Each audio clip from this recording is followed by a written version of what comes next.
India को number 1 बना देंगे। तो भारत की आज़ादी को 75 साल हो चुके हैं, तो आज तक तो इंडिया नंबर 1 नहीं बना है। तो मैं आपसे पूछना चाहती हूँ कि आपकी क्या योजनाएं हैं, क्या आपके प्लान्स हैं जो इंडिया को आप नंबर 1 बनाओगे? आपके जरिए बनाएंगे, और जब तक आप ये सोचेंगे कि केजरीवाल बना देगा तो नहीं बनेगा। मैं इसीलिए मैं आपको एक उदाहरण देता हूं। अभी 3 दिन पहले एक डॉक्टर भरत हैं बाड़मेर से, उनसे मैंने बात की। वो मेडिकल डॉक्टर हैं, बहुत गरीब परिवार से आते हैं, बहुत रिमोट विलेज में रहते थे। किसी तरह से माँ बाप के उससे पैसे इकट्ठे करके उन्होंने मेडिकल कर ली। तो जब मेडिकल करी उनको बहुत तकलीफ हुई, लोन लिया, इधर उधर से पैसे नहीं थे उनके पास। मेडिकल करते करते जब वो 2nd ईयर में थे तो उन्होंने ये तय किया कि जो दूसरे गरीब बच्चे हैं मैं उनकी मदद करूंगा।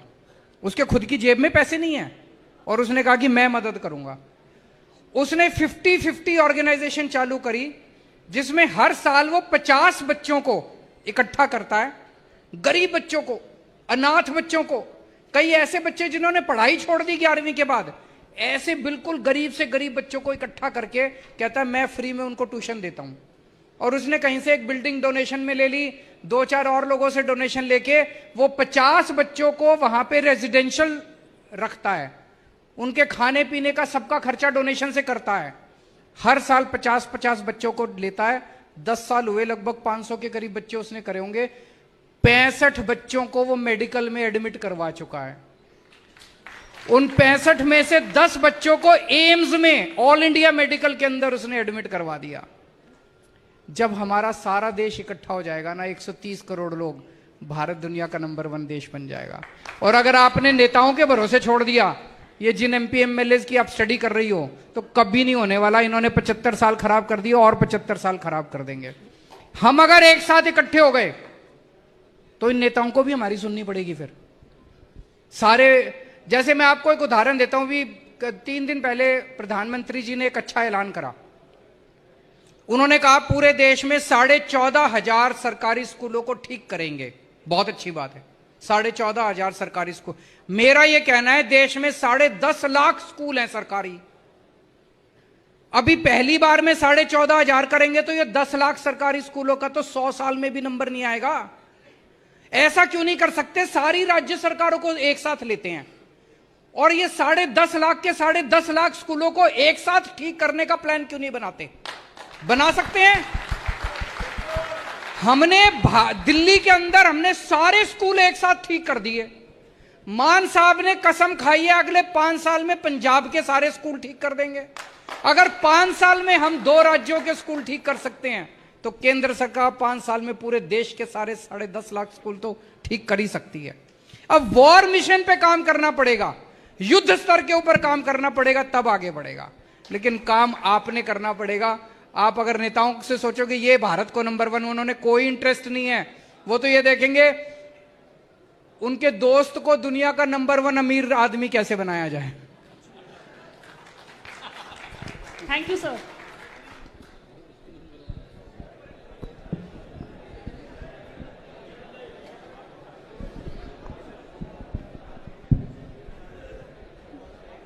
नमस्ते सर। कहाँ पे हैं? हाँ जी सर, जैसे कि हमारे इनकी हरियाणा में 105 स्कूल बंद हो चुके हैं, तो इसमें आगे शिक्षा कैसे बढ़ाई जाएगी? आप उसी स्कूल से हो किसी से? आप क्या क्या करते हो? गवर्नमेंट PG कॉलेज से सर। PG कॉलेज से। तो इनका प्रश्न है कि 105 स्कूल जो बंद हुए हैं, ये कहते हैं कि 105 स्कूल इसलिए बंद करे क्योंकि वहां पे बच्चे कम आते थे। बच्चे कम क्यों आते थे जी? बच्चे कम इसलिए आते थे क्योंकि उन्होंने स्कूल कबाड़ा कर दिया, सबने अपने बच्चे निकाल लिए। मैं चैलेंज करता हूं आज उन 105 स्कूलों में आप शिक्षा अच्छी कर दो, सारी फैसिलिटी दे दो, देखो बच्चे बढ़ जाएंगे। और अब इन्होंने हरियाणा में और उल्टा कर दिया कि आप अगर अपने बच्चों को प्राइवेट स्कूल में भेजोगे तो सरकार उनको सब्सिडी देगी, स्कूल वालों को सारी फीस देगी, 1100 रुपए 800 रुपए महीना आपकी। और अगर आप सरकारी स्कूल में भेजोगे तो 500 रुपए महीना आपको देने पड़ेंगे। कितने गरीब बच्चे हैं जिनके माँ बाप के पास 500 रुपए महीना देने को हैं? फिर तो लोगों को अपने बच्चों को निकालना ही पड़ेगा स्कूलों से। तो आज देश के अंदर जरूरत यह है कि सरकारी स्कूल और बहुत ज्यादा बढ़ाए जाएं और उनको भी अच्छा बनाया जाए। ना कि सरकारी स्कूलों को बंद किया जाए। इसके हम सख्त खिलाफ हैं। में हम लोग, हाँ बच्चे। जय हिंद सर, मेरा नाम अंजलि कादर है। मैं पंडित नेकीराम कॉलेज से सिर्फ और सिर्फ आपसे एक क्वेश्चन पूछने आई हूँ। सबसे पहले आपका मैं बहुत दिल से आभार करती हूँ कि आपने मुझे ये मौका दिया। सर, एक देश नंबर 1 तभी बन सकता है जब एक देश की बेटी नंबर 1 बने, क्योंकि सर हमें एक सिक्योरिटी की जरूरत होती है। जब हम अपने घर से बाहर निकलते हैं सर, हम अपने माँ बाप को कह के कि हम बाहर निकल रहे हैं और हमें वहाँ पे सिक्योरिटी नहीं मिल रही कि हमारे हो रहे हैं ये, तो सर ये जरूर होना चाहिए सर। बिल्कुल बिल्कुल सर, ये बात हमारे दिल की बात है। मैं सहमत हूँ।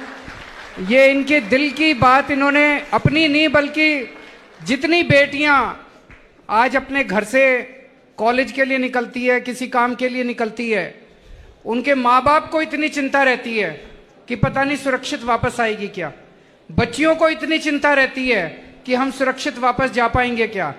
इसी वजह से कई बेटियां आगे पढ़ने या नौकरी करने से वंचित रह जाती हैं। अगर हम अपनी बच्चियों को सुरक्षा नहीं दे सकते तो फिर लानत है ऐसी सरकारों के ऊपर, लानत है ऐसे सिस्टम के ऊपर। यहां पे मैं कोई राजनीति नहीं कर रहा, इसमें सारे पूरे सिस्टम की बात है कि आज 75 साल के बाद जब हमारी बेटी घर से बाहर निकलती है, वो अपने आप को सुरक्षित महसूस क्यों नहीं करती। क्या हम अपने सिस्टम को दुरुस्त नहीं कर सकते? कर सकते हैं।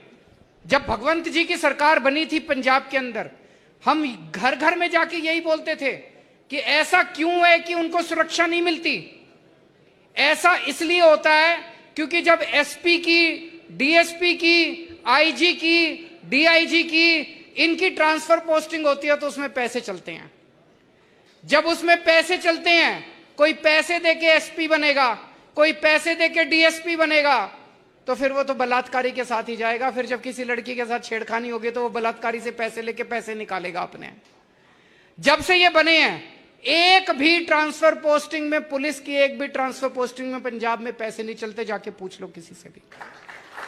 अगर हमारा सिस्टम ईमानदार होगा, अगर हमारी पुलिस ईमानदार होगी, मजाल जो किसी बेटी के साथ कुछ हो जाए। और कोई कुछ कहना चाहते हैं?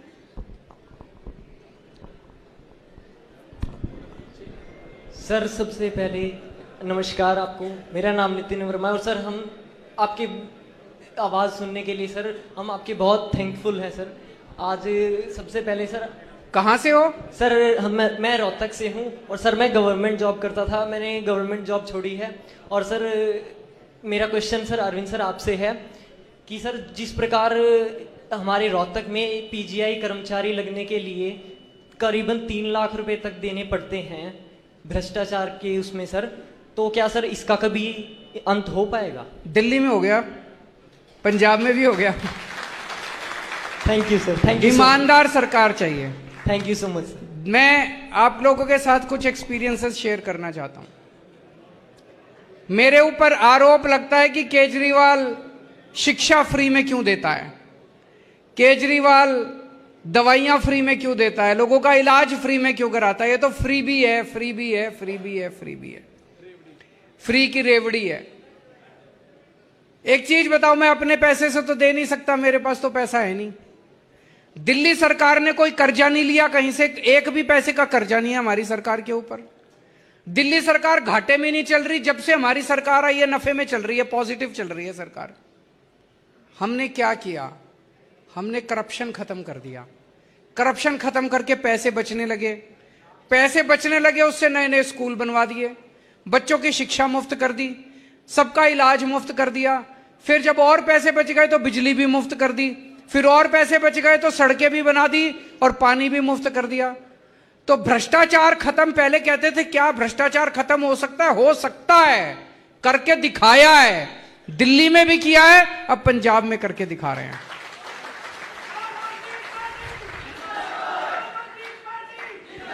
मैं आपसे पूछना चाहता हूं एक चीज। आज हमारे देश में एक माहौल ऐसा बन गया है जैसे हरियाणा के अंदर पिछले कुछ दिनों में इन्होंने 105 सरकारी स्कूल बंद कर दिए। कर दिए कि नहीं कर दिए? ठीक किया कि गलत किया? आज सरकारी स्कूल में आदमी बड़ी मजबूरी में अपने बच्चे को भेजता है। जब उसके पास बिल्कुल भी पैसा नहीं होता, इन्होंने पहली चीज तो सरकारी स्कूलों की हालत इतनी खराब कर दी, बेड़ा गर्क कर रखा इन्होंने सरकारी स्कूलों में। देश के अंदर 10.5 लाख सरकारी स्कूल हैं, इनमें से 80% सरकारी स्कूल कबाड़ खाने से भी ज्यादा खराब है इनकी हालत। तो जो बच्चे जाते हैं सरकारी स्कूलों में वो मजबूरी में जाते हैं, क्योंकि उनके पिताजी के पास पैसे नहीं होते, उनके घर में पैसे नहीं होते पढ़ाने के लिए, और वो स्कूल भी बंद करते जा रहे हैं। देश के अंदर जगह जगह अलग अलग राज्यों में सुन रहा हूं मैं, यहां इतने स्कूल बंद कर दिए, यहां 1000 स्कूल बंद कर दिए, यहां 1500 स्कूल। तुम अगर स्कूल बंद करते जाओगे तो गरीब अपने बच्चों को कहां भेजेगा? और अगर गरीब अपने बच्चों को पढ़ाएगा नहीं, आज देश में 18 करोड़ बच्चे सरकारी स्कूलों में जाते हैं, 18 करोड़। ये 18 करोड़ बच्चे तो अनपढ़ रह जाएंगे। अगर ये 18 करोड़ बच्चे अनपढ़ रह गए तो देश दुनिया का नंबर 1 देश बन सकता है? नहीं बन सकता। हमें अपने बच्चों के लिए, चाहे गरीब का बच्चा हो चाहे अमीर का बच्चा हो, हमें अपने बच्चों के लिए अच्छी शिक्षा का इंतजाम करना पड़ेगा। करना चाहिए कि नहीं करना चाहिए? और शिक्षा फ्री होनी चाहिए।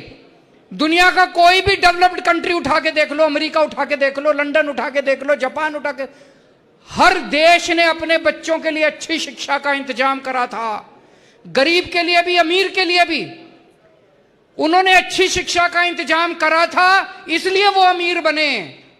हम जब तक अपने बच्चों के लिए अच्छी शिक्षा का इंतजाम नहीं करेंगे, हम अमीर देश नहीं बन सकते, गरीब के गरीब रह जाएंगे। आज दिल्ली के अंदर हमने करके दिखाया है। ये कहते थे सरकारी स्कूल चल नहीं सकते, इसलिए सरकारी स्कूल बंद कर दो, प्राइवेट में भेज दो अपने बच्चों को, सरकारी स्कूल बंद कर दो।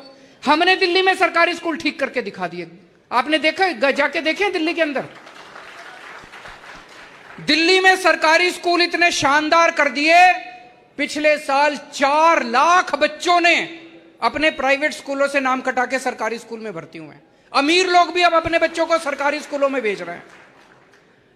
इस बार 450 बच्चे हमारे आईआईटी के अंदर, उनका एंट्रेंस में, जब ये भगवंत मान जी बोल रहे थे, जब मैं आईआईटी में गया था उस साल मैं अकेला आईआईटी में गया था हिसार से। आज दिल्ली के सरकारी स्कूलों में से, हर सरकारी स्कूल में से 4 बच्चे आईआईटी के अंदर जा रहे हैं। अब आप सोच के देखो, एक कारपेंटर का बच्चा, लड़का, कारपेंटर 10,000 रुपए 12,000 रुपए महीना कमाता है। उसका लड़का आईआईटी के अंदर कंप्यूटर साइंस में चला गया। जब वो निकलेगा 3 लाख 4 लाख रुपए महीने की उसकी तनख्वाह होगी। तो कारपेंटर की तो जिंदगी बन गई, परिवार गरीबी से निकल गया कि नहीं निकल गया? मैं हमेशा कहता हूं, एक पीढ़ी के अंदर हम अपने देश की गरीबी दूर कर सकते हैं अगर हम अपने सारे बच्चों को अच्छी शिक्षा दे दें तो। लेकिन सारे बच्चों को अच्छी शिक्षा देनी पड़ेगी।